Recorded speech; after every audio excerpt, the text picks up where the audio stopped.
शारदीय नवरात्रों में माँ के 9 रूपों की पूजा अर्चना होती है और आज नवरात्रि का छठा दिन यानी माँ कात्यायनी का विशेष दिन है। आज के दिन माँ कात्यायनी की पूजा होती है। नवरात्रों को लेकर भक्तों में भी भारी उत्साह और खुशी झलकती है। आज आपको बताएंगे कि आखिर कैसे माँ कात्यायनी को प्रसन्न किया जाता है।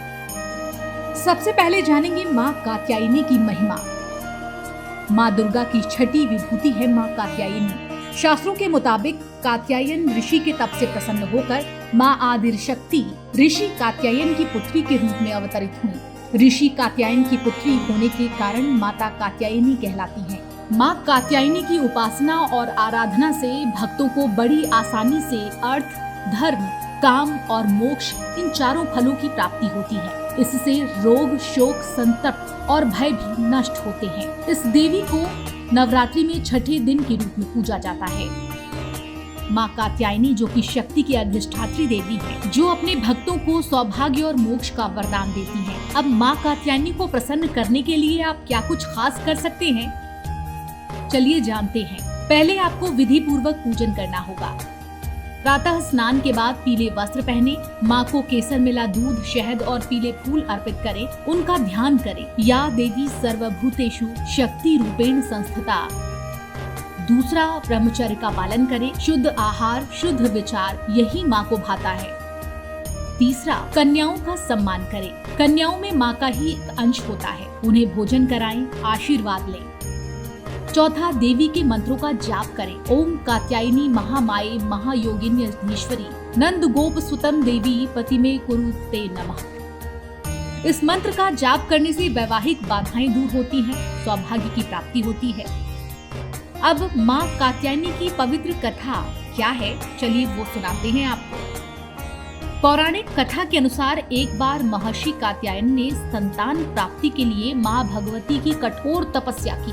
महर्षि कात्यायन की कठोर तपस्या से माँ भगवती प्रसन्न हुई और उन्हें साक्षात दर्शन दिए। कात्यायनी ऋषि ने माँ के सामने अपनी इच्छा जाहिर की। इस पर माँ भगवती ने उन्हें वचन दिया, वो उनके घर उनकी पुत्री के रूप में जन्म लेंगी। एक बार महिषासुर नाम के एक दैत्य का अत्याचार प्रतिदिन तीनों लोकों पर बढ़ता जा रहा था। इससे सभी देवता परेशान हो गए। तब त्रिदेव ब्रह्मा, विष्णु और महेश अर्थात भगवान शिव के तेज से देवी को उत्पन्न किया, जिन्होंने महर्षि कात्यायन के घर जन्म लिया। महर्षि कात्यायन के घर जन्म लेने के कारण उन्हें कात्यायनी नाम मिला। माता रानी के घर में पुत्री के रूप में जन्म लेने के बाद ऋषि कात्यायन ने सप्तमी, अष्टमी, नवमी तिथि पर माँ कात्यायनी की विधि विधान पूर्वक पूजा अर्चना की। इसके बाद माँ ने दशमी के दिन महिषासुर का वध किया और तीनों लोगों को उसके अत्याचारों से मुक्त किया।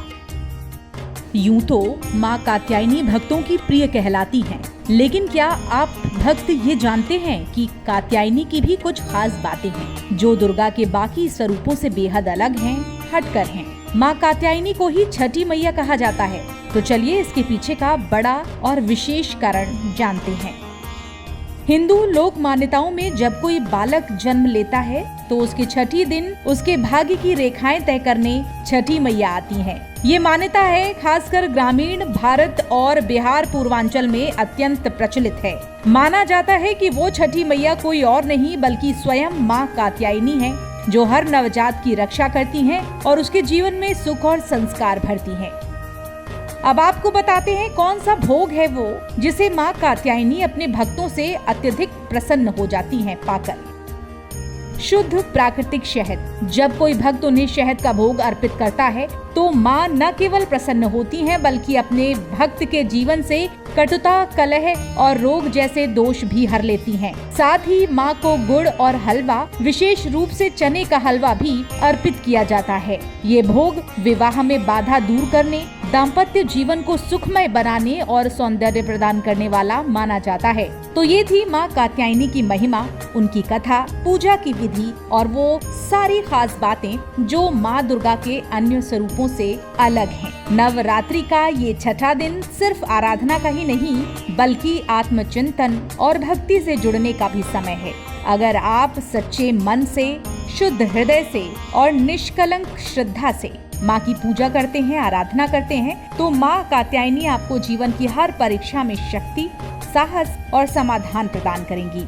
आप सभी को शारदीय नवरात्रि की हार्दिक शुभकामनाएं।